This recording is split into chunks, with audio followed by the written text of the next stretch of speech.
Prions. Père Tout-Puissant,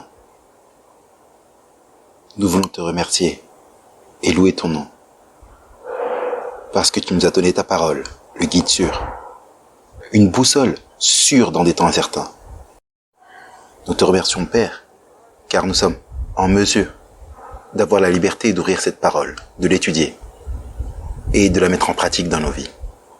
Et Père, alors que nous étudions ce sujet très important, l'Antéchrist, assis dans le temple de Dieu, nous demandons que tu adoucisses nos cœurs et que tu ouvres nos esprits, que nous puissions recevoir la vérité telle qu'elle est en Jésus-Christ. Merci d'entendre et de répondre à nos prières, car nous les faisons au nom de Jésus. Amen. Une des églises que l'apôtre Paul a établies est l'église de Thessalonique. L'église de Thessalonique.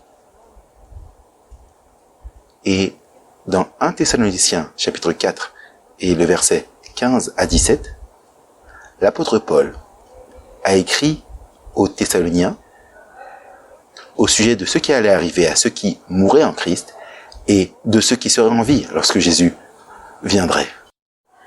Alors que nous commençons notre étude, j'aimerais lire à partir de 1 Thessaloniciens 4, versets 15 à 17.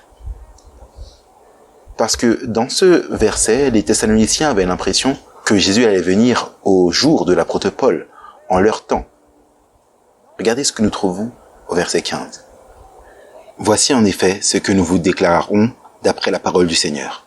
Nous les vivants, restés. » Regardez, il s'inclut, nous les vivants, restés, pour l'avènement du Seigneur. Nous ne devancerons pas ceux qui sont morts. Car le Seigneur lui-même a un signal donné, à la voix d'un archange, au son de la trompette de Dieu, descendra du ciel, et les morts en Christ ressusciteront premièrement.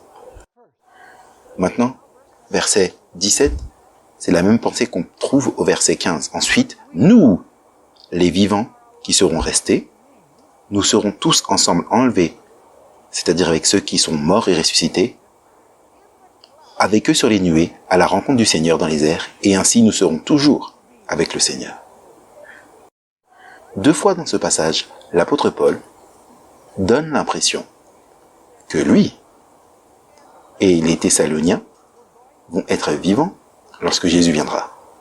Verset 15, il dit « Nous, les vivants qui seront restés pour l'avènement du Seigneur », et verset 17, il se répète, il dit « Nous, les vivants qui seront restés, nous serons tous ensemble enlevés ».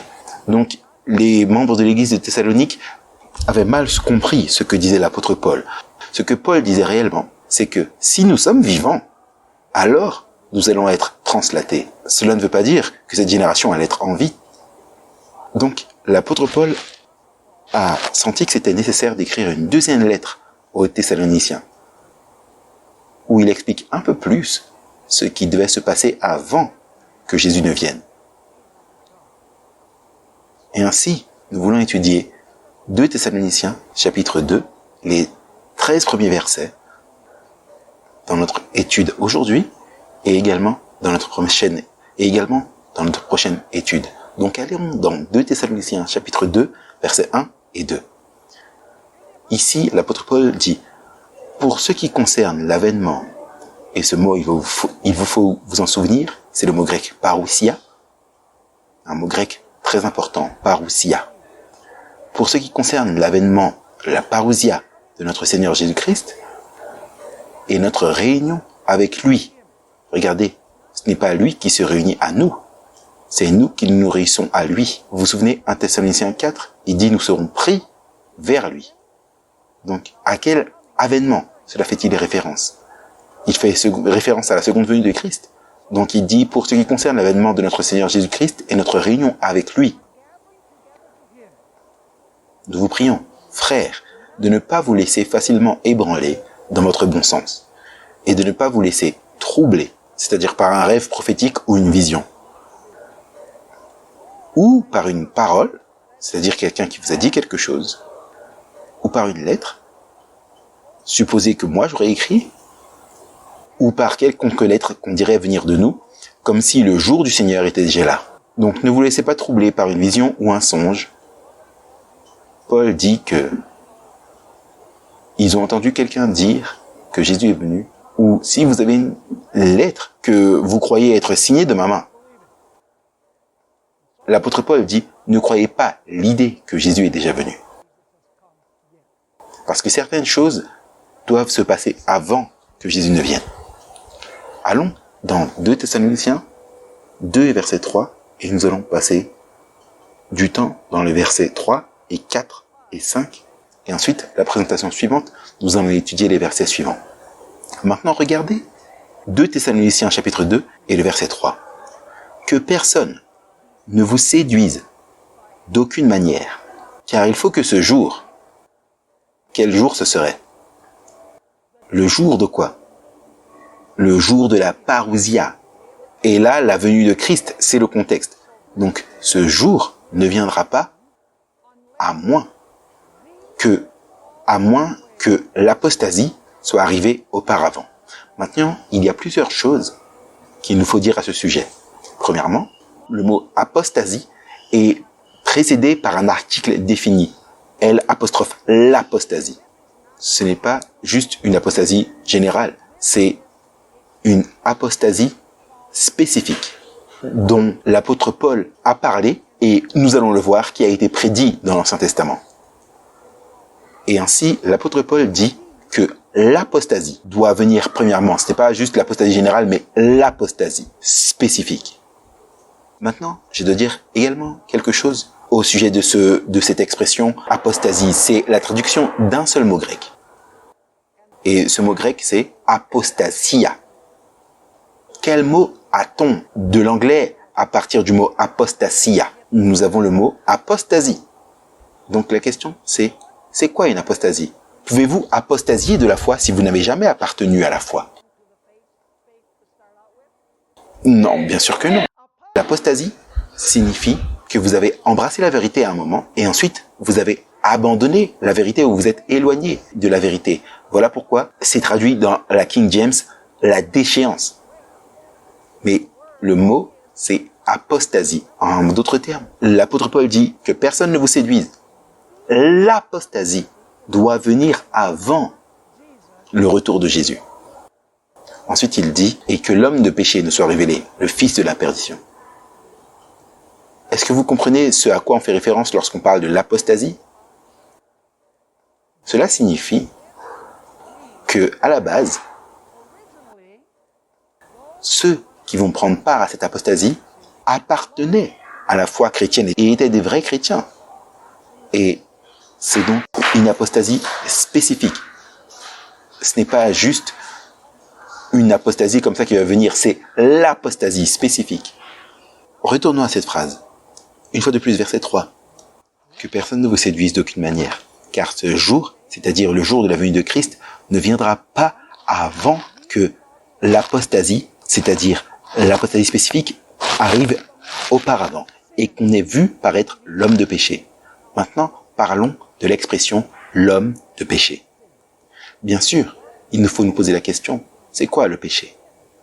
La définition biblique, mais là c'est l'homme de péché.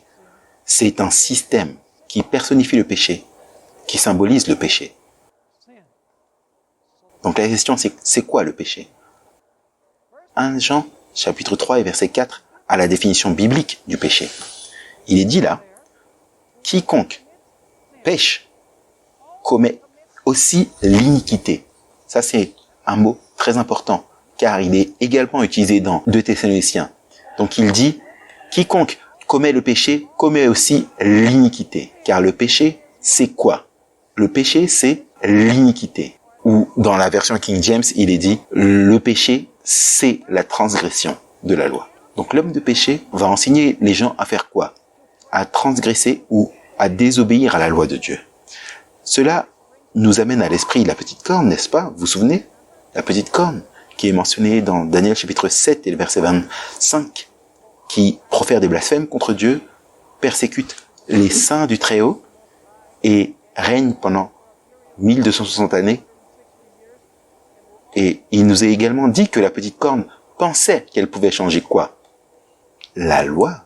Vous voyez, l'homme de péché et la petite corne sont la même puissance, mais avec des noms différents. Lisons Daniel 7 et les versets 25. Il prononcera des paroles contre le Très-Haut. Il opprimera les saints du Très-Haut. Et il espéra changer quoi? Les temps et la loi. Va-t-il attaquer la loi de Dieu? Absolument. Et les saints seront livrés entre ses mains pendant un temps, des temps et la moitié d'un temps. Et donc, cette apostasie va impliquer la loi. L'homme de péché est un système ou une puissance. Il lance une attaque contre la loi de Dieu, parce que le péché, c'est la transgression de la loi. Maintenant, regardons une autre expression que nous trouvons ici.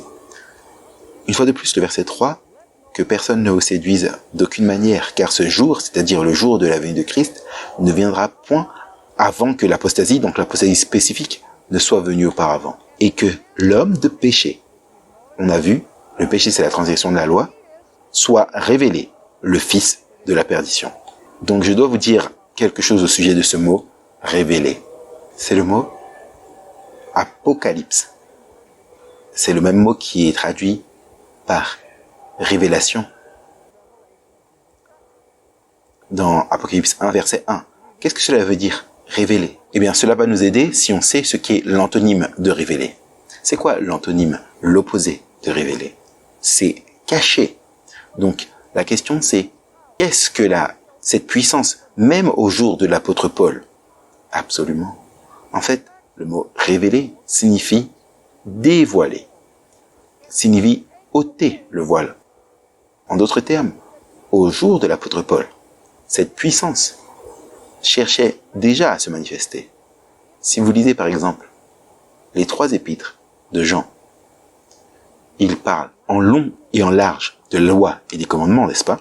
Il dit, si quelqu'un dit « je le connais » mais n'observe pas ses commandements, c'est un quoi? C'est un menteur. Et il dit, ces commandements ne sont pas quoi? Ne sont pas lourds. Encore et encore, dans les épîtres de Jean, Jean dit, il nous faut observer quoi? Les commandements de Dieu. Donc, y avait-il un problème déjà au temps des apôtres avec l'iniquité qui voulait se révéler? Absolument. Elle cherchait à se manifester, elle cherchait à se dévoiler, à se révéler. Mais à cette époque-là, elle était sous la surface, elle était cachée, attendant le temps propice pour se révéler. Ça, on en parlera dans la deuxième présentation de cette série en 2 parties. Maintenant, allons une fois de plus dans 2 Thessaloniciens, chapitre 2, et le verset 3. Il est dit ici, une fois de plus, que personne ne vous séduise d'aucune manière, car ce jour, c'est-à-dire le jour de la venue de Christ, la parousia, ne viendra point avant que la déchéance, c'est-à-dire l'apostasie, ne vienne premièrement.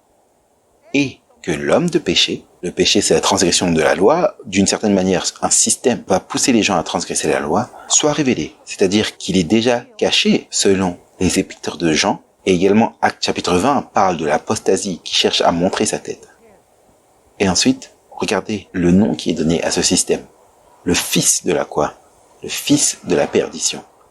Maintenant, il nous faut demeurer un moment là-dessus. C'est une expression très importante, un nom très important. Savez-vous qu'il n'y a qu'une seule autre personne dans toute la Bible qui est appelée par ce nom exact, le fils de la perdition? Cette personne, c'était Judas Iscariote. Venez avec moi dans Jean 17 et verset 12 et nous allons regarder ce nom alors qu'il est donné à ce disciple apostat. Il dit ici, dans Jean 17, 12, « Lorsque j'étais avec eux dans le monde, je les gardais en ton nom. Jésus prie à son Père. J'ai gardé ce que tu m'as donné. Et aucun d'eux ne s'est perdu, sinon le fils de perdition, afin que l'écriture fût accomplie. » Donc comment on appelle Judas? Judas est appelé fils de perdition. Maintenant, dans le christianisme, il y a une mauvaise interprétation au sujet de l'Antéchrist. La plupart des chrétiens croient soit que l'Antéchrist est quelqu'un qui a vécu dans le passé, nommé Antiochus Épiphane, mais la plupart des chrétiens conservateurs pensent que l'Antéchrist, c'est une personne future méchante, peut-être un athée ou peut-être un blasphémateur, ouvertement contre Dieu, qui va s'asseoir dans le temple de Jérusalem, reconstruit à cette époque, et il va maudire Dieu. Ça, c'est la vision que la plupart des chrétiens conservateurs ont concernant l'Antéchrist. Lorsque nous étudions la Bible soigneusement, nous voyons que ce n'est pas une description claire de l'Antéchrist. Laissez-moi partager avec vous 4 raisons pour lesquelles l'Antéchrist n'est pas un blasphémateur apostat qui maudit le christianisme et est antichrétien, mais plutôt l'Antéchrist est quelqu'un qui a à l'intérieur, qui prétend servir Jésus-Christ, mais en fait trahit la cause de Jésus-Christ. Je vais vous donner 4 raisons. Raison numéro 1. Tous les théologiens sont d'accord sur le fait que l'homme de péché, la petite corne et la bête représentent la même puissance, représentent l'Antéchrist. Donc, si la bête, c'est la même chose que la petite corne, et la petite corne, c'est la même chose que l'homme de péché, cela doit signifier que la bête représente un système, pas une personne. Vous dites, eh bien pourquoi? Parce que nous avons déjà étudié que la bête, dans la prophétie biblique, représente quoi? Représente pas des individus, elle représente des royaumes. Donc en d'autres termes, très clairement, parce que la bête, c'est la même chose que l'homme de péché, et la bête représente un royaume, l'homme de péché représente quoi? Doit représenter un royaume. Deuxièmement, il nous a dit que la petite corne et la bête ont régné pendant 1260 années. On a déjà étudié cette prophétie. Ils ont régné pendant 1260 années. Mais comment est-ce que ça peut être un individu littéral? Est-ce que vous connaissez quelqu'un qui a vécu 1260 années dans les temps récents? Absolument pas. Donc ça ne peut pas être un être littéral dans le futur. Numéro 3. La Bible nous dit que cet homme de péché était déjà là au temps de l'apôtre Paul, cherchant à montrer sa tête, cherchant à se manifester. En d'autres termes, il était déjà là. Mais il était quoi? Mais il était caché selon ce que nous avons étudié. Le mystère de l'iniquité, il est dit qu'il est déjà à l'œuvre au jour de l'apôtre Paul. Vous savez ce qui est intéressant? La Bible dit que l'homme de péché sera détruit par l'éclat de son avènement. Donc comment est-ce que cela est possible que ce soit un individu, une personne, si elle essayait déjà de se manifester au jour de l'apôtre Paul et sera détruit lors de la seconde venue de Christ? Cela signifie que cette personne aura vécu depuis les jours de Paul jusqu'à la seconde venue de Christ. Ça ne peut pas être une personne littérale. Maintenant, numéro 4. L'argument qui est utilisé pour prouver que c'est une personne individuelle qui s'est levée dans le passé et qui se lèvera encore dans le futur, c'est le fait qu'on y fasse référence avec un pronom personnel masculin, il. L'homme de péché. Il s'est manifesté lui-même. Mais ce n'est pas un bon argument. Parce que le fait que un pronom personnel, lui, est utilisé, ne veut pas nécessairement dire que c'est un individu. Laissez-moi vous donner d'autres exemples. Dans Hébreux chapitre 9 et verset 7, l'expression « le grand prêtre » est utilisée pour décrire la succession de tous les prêtres dans l'Ancien Testament. Il n'est pas fait référence à un individu grand prêtre spécifique. On utilise le terme générique « le grand prêtre » et cela s'applique à tous les prêtres du système hébreu. Un autre exemple. Dans 1 Samuel, chapitre 8 et le verset 11, il est parlé du roi. Mais si on regarde ce verset, il n'est pas décrit un individu particulier. L'expression « le roi » fait référence à toute la succession des rois de la théocratie hébraïque. Apocalypse chapitre 12 utilise la même expression « la femme ». On ne parle pas d'une femme individuelle, on parle de l'Église de Dieu. Et dans 1 Timothée chapitre 3 et le verset 17, il est dit que la Bible a été donnée afin que l'homme de Dieu puisse être complet. Est-ce qu'on parle à un homme en particulier qui va être complet en lisant la Bible? Non, on parle de tous ceux qui quoi? Tous ceux qui lisent et étudient les Écritures. Est-ce que vous me suivez? Maintenant, l'Écriture le rend très clair que cet antéchrist va être comme Judas. il va convoiter, envier,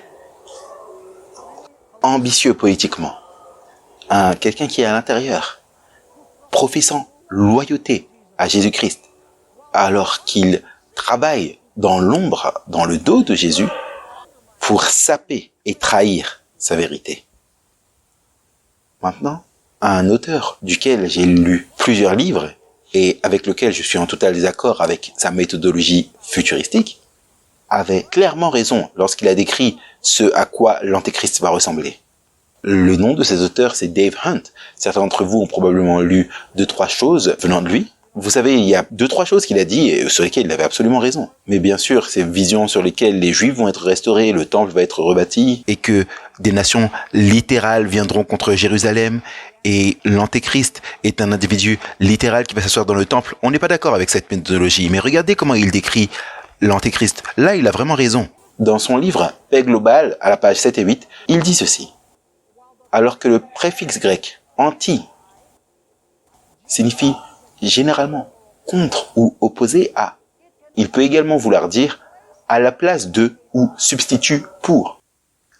L'antéchrist comprendrait les deux sens. Il s'opposerait à Christ et prétendrait être Christ. Au lieu d'être une attaque frontale contre le christianisme, le malin pervertira l'Église de l'intérieur en se posant comme étant son fondateur. Il donnera subtilement une fausse représentation de Christ, tout en prétendant être Christ.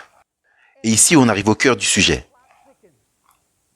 Si l'Antéchrist prétendra effectivement être Christ, alors ses disciples doivent aussi être des chrétiens. Ça, c'est une description très perspicace de l'Antéchrist. Je ne sais pas pourquoi Dave Hunt n'a pas vu que cela a été accompli au Moyen-Âge. Probablement parce que son futurisme l'a aveuglé de la possibilité de considérer que la papauté catholique romaine accomplit cette image ou ce portrait de l'Antéchrist. Maintenant, si ce système va être comme Judas, alors nous devons étudier le caractère de Judas. Et quand nous savons à quoi ressemble Judas, alors nous allons savoir à quoi ce système qui prétend représenter Christ et suivre Christ, mais qui en fait le méprise, à quoi il ressemble. La première chose qu'il nous faut savoir au sujet de Judas, c'est qu'il était un administrateur de haut vol. Il nous est dit dans le livre Jésus-Christ, à la page 294, qu'il était d'une apparence noble, un homme au discernement aiguisé et aux capacités affûtées. Et les disciples, l'ont recommandé à Jésus comme quelqu'un qui apporterait grandement à son œuvre. Ils étaient surpris que Jésus les reçût si froidement. Donc c'était un homme très intelligent et avec des capacités administratives et des habiletés affûtées. C'était un leader naturel, en d'autres termes. Maintenant, l'un des grands défauts qu'avait Judas, c'est qu'il convoitait le pouvoir politique. Il voulait que Jésus occupe le trône littéral. Il voulait qu'il prenne les rênes du royaume de ce monde. Vous vous souvenez quand Jésus a nourri les 5000 personnes? Vous vous souvenez de cet épisode? L'histoire nous est dit dans Jean chapitre 6. La Bible nous dit au verset 15 que lorsqu'il a nourri les 5000, la multitude voulait attraper Jésus et le forcer à devenir roi d'un royaume littéral. Lisons ce verset, Jean chapitre 6 et le verset 15. Et Jésus, sachant qu'il allait venir l'enlever pour le faire roi, se retira de nouveau sur la montagne, lui seul. Maintenant, si vous descendez au verset 71, nous allons y descendre dans un instant, vous allez vous apercevoir que le meneur dans tout ça, c'était Judas. Parce que Judas a toujours voulu que Jésus prenne le pouvoir politique et règne sur le monde. Maintenant, regardez ce qu'on trouve dans Jésus-Christ, page 718, sur ce point particulier, sur les aspirations de Judas lorsque Jésus a nourri les 5000. Il est dit ici, ne prêtant pas attention aux propres enseignements du Sauveur, Judas avançait continuellement l'idée que Christ régnerait comme roi à Jérusalem. Et lorsque Jésus a nourri les 5000, il a essayé d'amener ce fait. Donc qui était derrière cette idée que Jésus s'empare du trône et exerce le pouvoir politique sur la terre? C'était Judas Iscariote. C'était le meneur. Il était à la tête de ce mouvement. Donc, l'un des grands défauts de Judas, c'était qu'il voulait le pouvoir. Il voulait le pouvoir politique. Un autre défaut qu'avait Judas, c'était qu'il convoitait. Il faisait semblant d'aimer les pauvres, mais ce n'était pas l'amour pour les pauvres qui l'étouffait. C'était sa convoitise et le fait qu'il aime l'argent. Regardez, Jean chapitre 12, versets 4 à 6, c'est lorsque Marie lave les pieds de Jésus. Et Judas, des plus offensés, dit « N'aurait-on pas pu dépenser autrement cet argent? Le donner aux pauvres ?» Lisons ce passage. Jean 12, versets 4 à 6. Un de ses disciples, Judas Iscariote, fils de Simon, celui qui devait le livrer, dit « Pourquoi n'a-t-on pas vendu ce parfum 300 deniers pour les donner aux pauvres ?» Il disait cela, non qu'il se mit en peine des pauvres, mais parce qu'il était voleur et que, tenant la bourse, il prenait ce qu'on y mettait. Et pourquoi Judas a-t-il trahi Jésus? Il a trahi Jésus pour de l'argent. Regardez Luc chapitre 22 et le verset 3 à 6. Luc 22 et les versets 3 à 6. Il est dit ici, « Or Satan entra dans Judas, surnommé Iscariote, qui était du nombre des 12. Et Judas s'en alla avec les principaux sacrificateurs et les chefs des gardes sur la manière de le leur livrer. Et ils furent dans la joie et convinrent de lui donner quoi? Ah, de lui donner de l'argent. Après s'être engagés, ils cherchaient une occasion favorable pour leur livrer Jésus à l'insu de la foule. Donc ils voulaient le pouvoir politique et ils voulaient contrôler les ressources. Il avait la bourse, il était dans la convoitise, il voulait l'argent et le pouvoir. Et la Bible nous dit également que Judas était le représentant de Satan. Vous dites vraiment? Absolument. Après que Jésus ait nourri les 5000 et que Judas ait essayé de faire Jésus roi, on trouve une déclaration très importante de Jésus dans Jean 6, versets 70 et 71. Jésus leur répondit, il parle à ses disciples, « N'est-ce pas moi qui vous ai choisi, vous les 12, et l'un de vous est un démon ?» Waouh, ça c'est une manière de faire référence à Judas. L'un d'entre vous est un quoi? Un démon. Et il parlait de Judas Iscariote, fils de Simon, car c'était lui qui devait le livrer, lui l'un des 12. En fait, c'était Satan qui a poussé Judas à livrer Jésus. Regardez Jean chapitre 13 et le verset 2. Jean 13 et verset 2. Et à ce point, Judas n'a pas encore franchi la ligne, il peut encore changer sa vision et se repentir. Il est dit ici dans Jean 13 et verset 2, lorsque Jésus est assis avec les disciples et prend le dîner juste avant le dernier dîner. Il est dit, et pendant le souper, lorsque le diable avait déjà inspiré au cœur de Judas Iscariote, fils de Simon, le dessein de le livrer.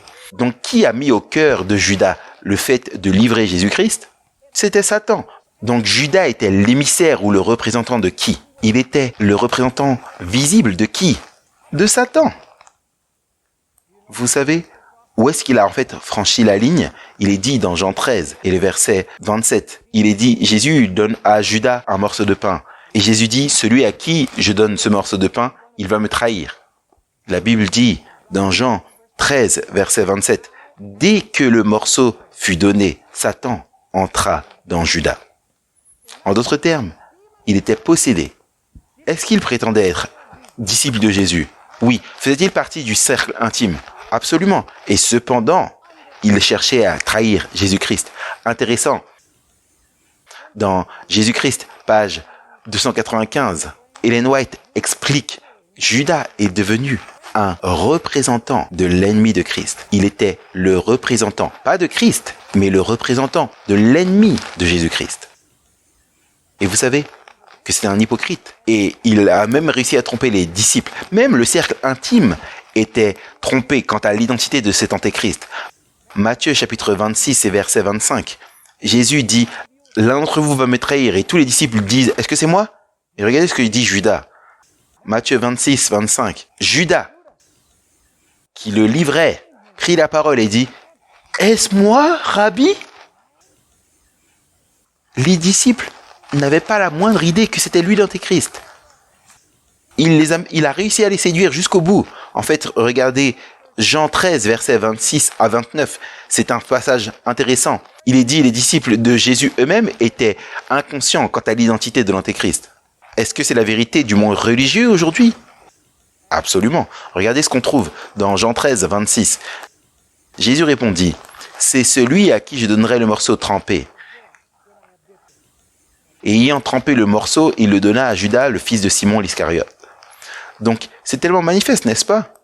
Il dit, à celui à qui je donne le morceau de pain, c'est lui l'Antéchrist. Mais regardez, dès que le morceau fut donné, Satan entra dans Judas. Jésus lui dit, ce que tu fais, fais-le promptement. Mais comment les disciples n'ont pas compris ça? Regardez, mais aucun de ceux qui étaient à table ne comprit pourquoi il lui disait cela. Car quelques-uns pensaient que, comme Judas avait la bourse, Jésus voulait lui dire, achète ce dont nous avons besoin pour faire la fête. Ou qu'il lui commandait de donner quelque chose aux pauvres. Est-ce que les disciples même de Jésus étaient inconscients à ce qui se passait en termes d'accomplissement de la prophétie jusqu'à la fin? Heureusement, ils se sont réveillés à la fin. Donc comment est-ce que Judas a trahi Jésus-Christ? Regardez Luc 22 et le verset 27 à 48 où la foule vient pour arrêter Jésus dans le jardin de Gethsémanée. Regardez comment Judas trahit Jésus. Luc 22 verset 47 à 48, il est dit ici, « Comme il parlait encore, voici une foule arriva, et celui qui s'appelait Judas, l'un des 12, marchait devant elle, et il s'approcha pour faire quoi? Pour l'embrasser. Et Jésus lui dit, « Judas, c'est par un baiser que tu livres le Fils de l'homme ?» Comment est-ce que Judas a trahi Jésus? Par quoi? Par un baiser, le summum de la traîtrise selon l'Écriture. L'Antéchrist est appelé le fils de la perdition. Pourquoi est-il appelé le fils de la perdition? Le mot perdition en grec signifie destruction ou annihilation. Il est le fils de l'annihilation, il est le fils de la destruction. Est-ce que vous avez déjà lu dans la Bible quant à la fin de Judas et le résultat que cela a donné de trahir Jésus-Christ? Matthieu 27, versets 3 à 7 parle de la perdition de Judas, ou sa destruction, ou son annihilation. C'est ce que signifie la perdition. Regardez, alors Judas, qui l'avait livré, voyant qu'il était condamné, était plein de remords. Ça, c'était des larmes de crocodile. Ce n'était pas de la repentance, c'était une admission. Il rapporta les 30 pièces d'argent aux principaux sacrificateurs et aux anciens, en disant « J'ai péché en livrant le sang innocent. » Et ils répondirent « Que nous importe? Cela te regarde. » Judas jeta les pièces d'argent dans le temple, se retira et alla se pendre. Vous savez quelle était la vraie intention de Judas? Ce n'était pas l'intention de Judas de livrer Jésus à la mort. L'intention de Judas, c'était de forcer la main de Jésus pour que Jésus puisse s'enfuir alors qu'ils l'ont arrêté et se déclarer roi. En d'autres termes, si ça avait été le but de Judas de trahir Jésus pour la mort, pourquoi s'est-il suicidé alors? Pourquoi a-t-il jeté l'argent en présence des prêtres? Le fait est que son but, c'était que lorsque Jésus se trouve entre le marteau et l'enclume, alors qu'il était arrêté et peut-être maltraité, alors que Jésus se lève et renverse ces gens et établisse son royaume. Mais son plan s'est retourné contre lui. Et lorsqu'il a vu que Jésus s'est laissé arrêter et s'est laissé battre, et lorsqu'il a vu que Jésus allait dans le prétoire de Pilate et qu'il souffrait, c'est là qu'il dit « J'ai versé le sang innocent, il ne va pas se déclarer roi ». La Bible dit qu'il alla et se pendit. Est-ce que vous comprenez un peu l'image du type d'antéchrist auquel on a affaire? C'est un antéchrist, quelqu'un qui est à l'intérieur, pas un blasphémateur à l'extérieur, qui est un athée et qui maudit Dieu. Donc, allons dans 2 Thessaloniciens chapitre 2 et le verset 4. Il y a une expression intéressante ici, on va étudier ça expression par expression au verset 4. Parlant de cet antéchrist, il dit « Celui qui s'oppose et s'élève au-dessus de tout ce qu'on appelle Dieu ou de ceux qu'on adore. » Donc, il est dit qu'il s'oppose à Dieu. Et vous dites « Mais tu viens de dire que Judas, c'est quelqu'un qui est à l'intérieur. Est-ce qu'il s'est opposé à Jésus-Christ ?» Bien sûr qu'il s'est opposé. Mais il ne l'a pas fait ouvertement. Il l'a fait comment? Il l'a fait discrètement. Et en fait, c'est l'erreur fondamentale du monde chrétien. Ils disent, vous voyez, l'antéchrist, c'est celui qui s'oppose ouvertement à Christ et il va le maudire en face. Non, ce n'est pas ce que dit l'Écriture. Qu'est-ce que cela signifie, s'opposer à Dieu? Regardez ce que dit Jean chapitre 16 et le verset 2. Jean chapitre 16 et le verset 2. Ici, c'est Jésus qui parle à ses disciples et il dit, ils vous excluront des synagogues. Et même l'heure vient où quiconque vous fera mourir croira rendre un culte à Dieu. Est-ce que vous comprenez un peu l'idée? Ceux qui allaient tuer les disciples, ils pensaient qu'ils faisaient quoi à Dieu? Une faveur à Dieu. Est-ce qu'ils s'opposaient en fait à Dieu alors qu'ils prétendaient servir Dieu? Absolument. Entre parenthèses, est-ce que les ennemis de Jésus qui l'ont poussé à la crucifixion affirmaient servir Dieu? Oui, mais en crucifiant Jésus, que faisait-il réellement? Il s'opposait à Dieu. Qu'en est-il de Saul de Tarse? Prétendait-il servir Dieu? Bien sûr qu'il affirmait servir Dieu. Mais s'opposait-il en fait à Dieu? Assurément. Donc regardez Actes chapitre 5, versets 38 à 39. Actes chapitre 5, versets 38 à 39. Ici, il est discuté de ce que signifie s'opposer à Dieu, même lorsque vous dites que vous servez Dieu et que vous suivez Dieu. Il est dit ici, et maintenant, je vous le dis, c'est Gamaliel qui parle. Il recommande quelque chose au Sanhédrin hébreu. Ne livrez pas Pierre et Jean à la mort. Ne prenez aucune décision drastique. Et maintenant, je vous dis, ne vous occupez plus de ces hommes et laissez-les aller. Si cette entreprise ou cette œuvre vient des hommes, elle se détruira. Mais si elle vient de Dieu, vous ne pourrez la détruire. Ne courez pas le risque d'avoir combattu contre Dieu. Est-il possible pour des gens qui affirment servir Dieu, s'opposer ou combattre Dieu? Selon les Écritures, absolument oui. Et donc, l'Antéchrist s'opposera à Dieu tout en affirmant quoi? Supporter la cause de Dieu. Dans le livre Éducation, à la page 92, Ellen White dit ceci. Judas a manifesté un antagonisme secret, continu et subtil contre Christ. Un antagonisme secret, continu et subtil contre Christ. Maintenant, regardons une autre expression. Il est dit que l'Antéchrist est celui qui s'oppose et qui s'élève au-dessus de tout ce qu'on appelle Dieu ou de ce qu'on adore, jusqu'à s'asseoir dans le temple de Dieu. Maintenant, qu'est-ce que cela signifie? Il s'assoit dans le temple de Dieu. Ce mot, s'asseoir, c'est le mot grec katizo. C'est un mot très important. Il s'assoit, il katizos, si vous voulez, dans le temple de Dieu. Maintenant, ça c'est le verbe. Le nom qui est équivalent à ce verbe, c'est le mot cathédra. Donc katizo signifie s'asseoir, c'est le verbe. Cathédra, c'est le siège lui-même, c'est le nom. Maintenant, j'aimerais que vous puissiez regarder ici, il y a une nuance très importante. Quand il est dit, il s'assoit comme Dieu dans le temple de Dieu. Qu'est-ce que fait Jésus quand il s'est assis dans le temple? Il a quoi? Vous pouvez lire dans les évangiles. Il a enseigné la parole de Dieu lorsqu'il était assis dans le temple. Maintenant, venez avec moi dans Matthieu, chapitre 23 et le verset 2. Et c'est un verset très intéressant. Matthieu, chapitre 23 et le verset 2. Il est dit, alors Jésus, parlant à la foule et à ses disciples, dit, les scribes et les pharisiens sont assis dans la quoi de Moïse? La chair de Moïse. Donc le mot assis ici, c'est katizo. Ils sont assis dans quoi? Dans la cathédra. Ça, c'est le siège. Ça, c'est le nom, la chair. Donc dans ce verset, vous avez le verbe et vous avez le nom. Donc, qu'est-ce que cela signifie que les leaders religieux, les scribes et les pharisiens sont assis dans le siège de Moïse? Laissez-moi vous lire quelques déclarations des commentateurs bibliques.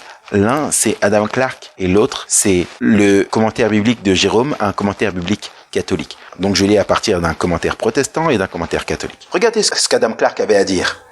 Quand on parle de la chair de Moïse, nous devons comprendre l'autorité sur quoi? Pour enseigner la loi. Moïse était le grand enseignant du peuple juif. Et les scribes, etc., sont ici représentés comme c'est quoi? Un mot intéressant, comme ses successeurs. Alors, qu'est-ce qui a donné aux scribes et aux pharisiens l'autorité d'enseigner? Ils prétendaient être les successeurs de qui? De Moïse. En fait, les Juifs croyaient en une succession ininterrompue de chefs religieux de Moïse jusqu'au jour de Christ.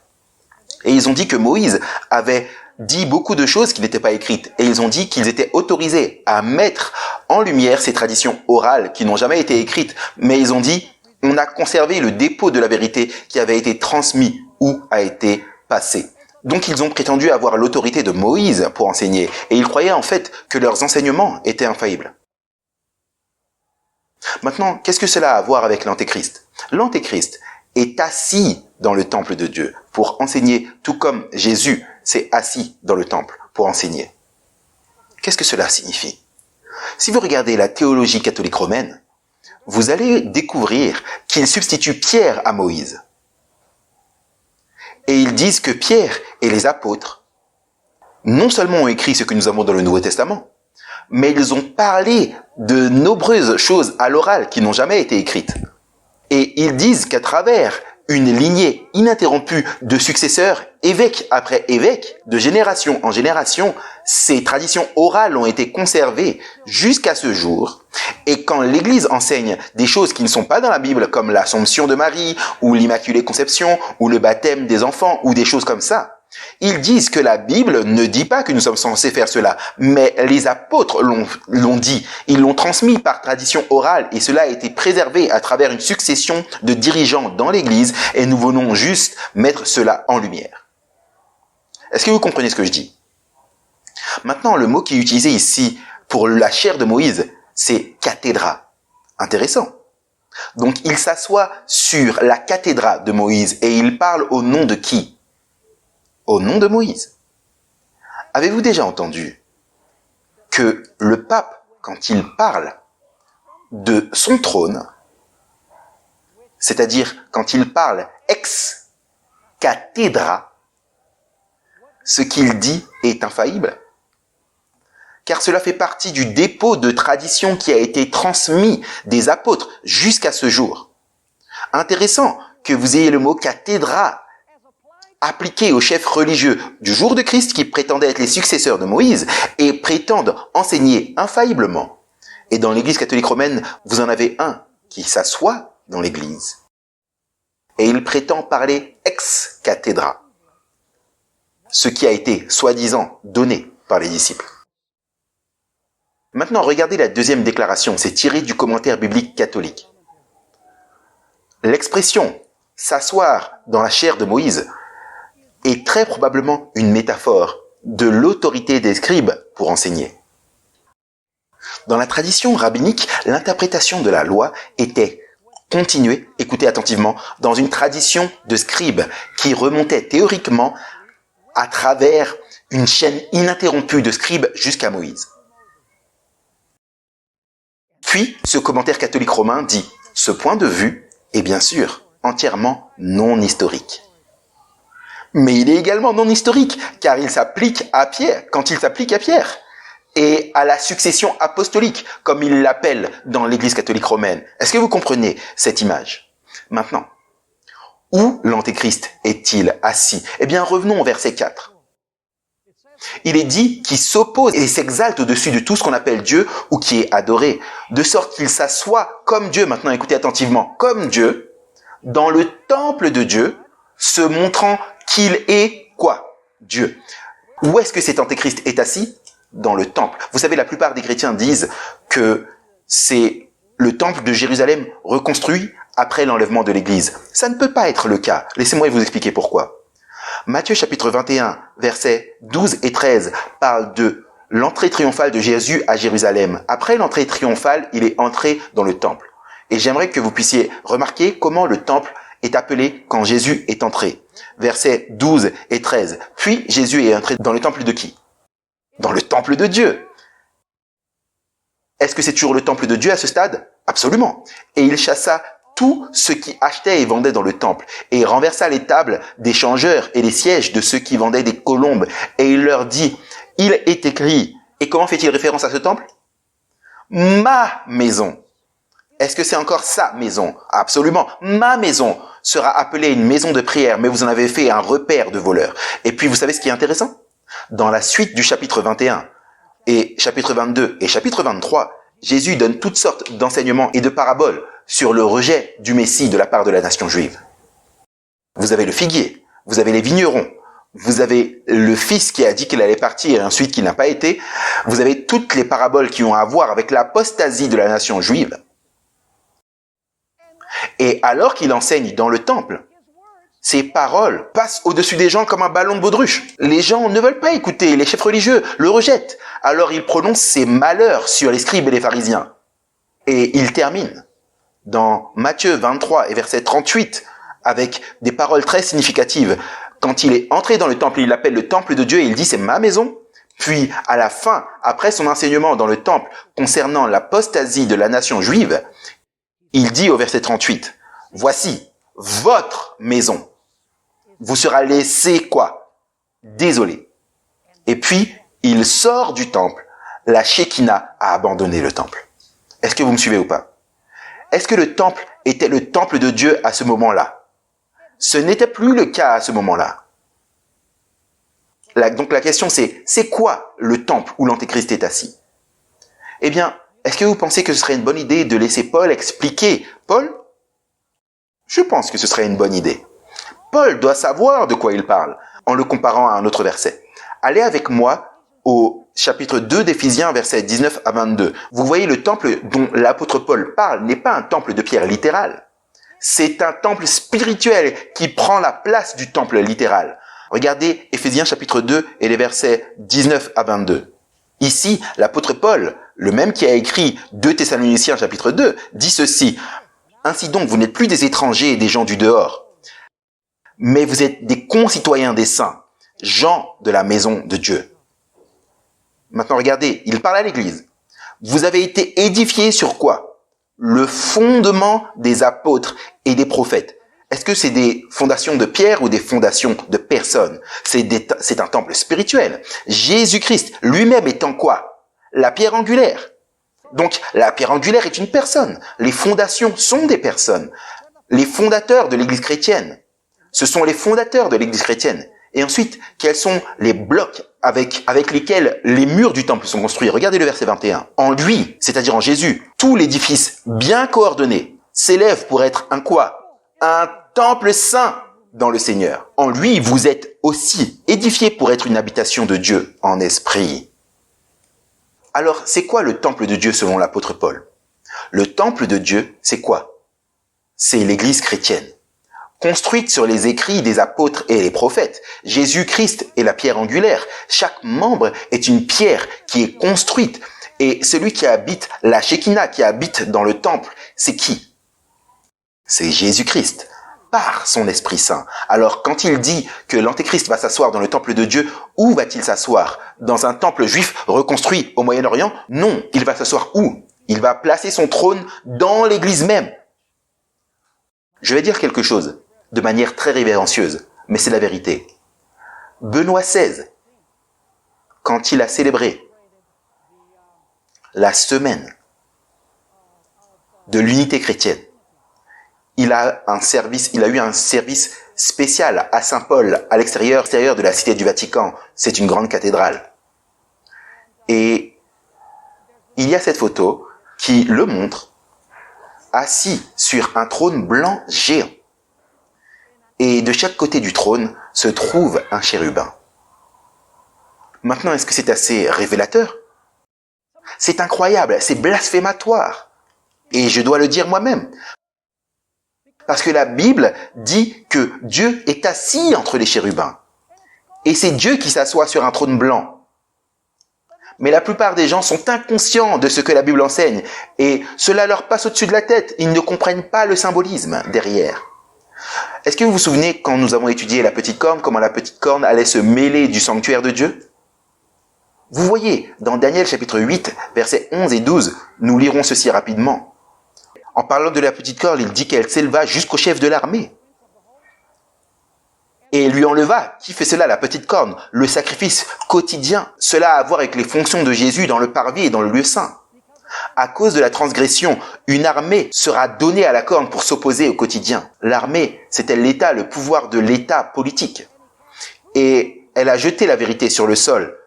Elle a fait cela et elle a prospéré. Apocalypse 13, 5 et 6 décrit la même chose, comment elle s'est mêlée du sanctuaire parce qu'elle est assise dans le temple et elle ne peut pas prendre la place de Christ dans le sanctuaire céleste. Donc elle établit son quartier général à l'ombre sur la terre. Elle établit son quartier général dans l'église sur la terre. Regardez Apocalypse 13, 5 et 6. Et il lui fut donné une bouche qui proférait des paroles arrogantes et des blasphèmes. Et il lui fut donné le pouvoir d'agir pendant 42 mois. Puis elle ouvrit sa bouche pour proférer des blasphèmes contre Dieu. Maintenant, regardez ça, pour blasphémer son nom. Et son quoi? Son tabernacle. Et ceux qui habitent où? Dans le ciel. Est-ce que vous vous souvenez comment on a défini le blasphème? C'est quoi un blasphème, selon l'Écriture? C'est quand un simple homme prétend être qui? Prétend être Dieu et prétend avoir le pouvoir de pardonner les péchés. Permettez-moi de vous lire quelques déclarations de papes de Rome, et ce n'est qu'un petit échantillon de beaucoup que j'ai pu lire. Cela provient d'une célèbre encyclopédie biblique, Prompta Bibliotheca. Regardez, quelle est la définition du pape? Le pape peut modifier la loi divine, puisque son pouvoir n'est pas de l'homme, mais de Dieu. Et il agit à la place de Dieu sur terre, avec le plus grand pouvoir de lier et délier les brebis. Remarquez ce que le pape Nicolas Ier a dit. Soit dit en passant, il a régné de 858 à 867 après Jésus-Christ. Regardez ce qu'il a dit, et vous avez les références et les livres où j'ai trouvé ces citations. Il a dit ceci: il est évident que les papes ne peuvent ni être liés, ni être déliés par aucune puissance terrestre, ni même par celle de l'apôtre Pierre. S'ils revenaient sur la terre, puisque Constantin le Grand a reconnu que les pontifes tenaient la place de Dieu sur la terre. La divinité, écoutez, la divinité ne pouvant être jugée par aucun homme vivant. Il prétend être divin. Nous sommes alors infaillibles. Et quels que soient nos actes, nous en sommes responsables. Mais seulement envers nous-mêmes. Waouh! Plus récemment, le pape Léon XIII, dans une lettre encyclique écrite le 10 janvier 1890, a dit ceci: mais l'enseignant suprême de l'Église, c'est le pontife romain. L'union, c'est-à-dire le pape en passant, l'union des esprits exige donc, avec un accord parfait dans une seule foi, une soumission et une obéissance complète de la volonté à l'Église et au pontife romain comme à Dieu lui-même. Et Léo XIII a également dit le 20 juin 1894, « Nous tenons sur cette terre la place de Dieu Tout-Puissant. » Et ce n'est qu'un échantillon de déclaration. Maintenant, il y en a de ceux qui vont regarder et vont dire « Waouh, vous attaquez les catholiques romains. » Non, je ne les attaque pas, les catholiques romains. Quand nous parlons de cela, nous parlons du système. Il y a beaucoup de chrétiens aimants sincères dans le système, mais ils ne connaissent pas ces choses-là. En fait, ils font simplement ce que leur prêtre leur dit de faire. Ils ne connaissent pas tout ça. Mais quand ils entendent ces choses, ils commencent à se poser des questions. Et ils commencent à chercher des réponses. Et beaucoup d'entre eux sont prêts à sortir et à embrasser la vérité telle qu'elle est en Jésus-Christ. Ce n'est pas une réflexion sur les individus au sein de l'Église catholique romaine. Nous parlons du système, la hiérarchie. Vous dites, mais comment pouvez-vous séparer le système des personnes dans le système? Eh bien, laissez-moi vous demander, est-ce que Jésus a réprimandé les scribes et les pharisiens dans le Sanhédrin? Assurément. Était-il en train de réprimander toutes les personnes sincères dans le judaïsme? Absolument pas. Et en fait, si vous lisez dans Actes chapitre 6 et verset 7, il est dit que des multitudes ont embrassé la foi chrétienne et même une multitude de prêtres ont accepté le christianisme. En d'autres termes, ils ont abandonné le système apostat et ils ont rejoint le vrai système de Dieu. Maintenant, à plusieurs reprises, les sources catholiques romaines se réfèrent au pape comme les vicaires de Christ, ce qui signifie des représentants du Christ, vice-régents de Christ. Ils se sont appelés vicaires du Fils de Dieu, Procarius Filii. L'Église catholique romaine prétend que non seulement le pape, mais aussi les prêtres ont le pouvoir de pardonner les péchés. Est-ce que c'est vrai? Est-ce que c'est vrai qu'il dit cela? Oui, assurément. L'Église catholique a affirmé qu'elle a le droit d'établir les rois et de les déposer. Qui dans la Bible a le droit d'établir le roi et de supprimer les rois? Lisez simplement les références ici dans le matériel. Daniel 2, 21 dit que c'est Dieu qui établit et enlève les rois. Est-ce que le pape accepte que les gens se prosternent devant lui? Absolument. Même dans Apocalypse chapitre 19 et 20, l'ange n'a pas permis à Jean de s'incliner devant lui. Et pourtant cet homme insiste pour que les gens s'inclinent devant lui. Et à certaines étapes de l'histoire de l'Église, il a même exigé qu'il lui baise les pieds. Il se permet d'être appelé Saint-Père. Même si Jésus a dit explicitement dans Matthieu 23, verset 9 que nous devrions appeler personne sur terre notre Père. Il ne parle pas de nos pères physiques, il parle d'appeler quelqu'un notre Père spirituellement parlant. Au Moyen-Âge, le pape prétendait avoir le droit d'exécuter la peine de mort contre les dissidents. La papauté a prétendu avoir le droit de changer la loi de Dieu, de changer le sabbat au dimanche. L'Église catholique romaine prétend que le pape est le juge suprême sur la terre, le ciel et même l'enfer. En outre, l'Église catholique romaine prétend, depuis que le dogme de l'infaillibilité a été proclamé, quand le pape parle ex cathedra, ces déclarations ne peuvent être remises en question ou réformées parce qu'il a parlé infailliblement. L'Écriture nous dit qu'il n'y en a qu'un seul qui est infaillible et que celui qui est infaillible, c'est Dieu. Donc, ce que le pape prétend, c'est d'exercer toutes les prérogatives qui appartiennent à qui? Qui appartiennent à Dieu. Où est-ce que nous devons chercher l'Antéchrist? Est-ce que l'Antéchrist est déjà apparu? Oh oui, il a régné 1260 années dans le passé. Et la Bible dit que sa blessure mortelle qu'il a reçue en 1798 sera guérie. Et une fois de plus, il exercera le pouvoir mondial. Et la Bible dit que le monde entier s'émerveillera et suivra la bête. Alors ne manquez pas la partie 2. Le prochain épisode sera passionnant.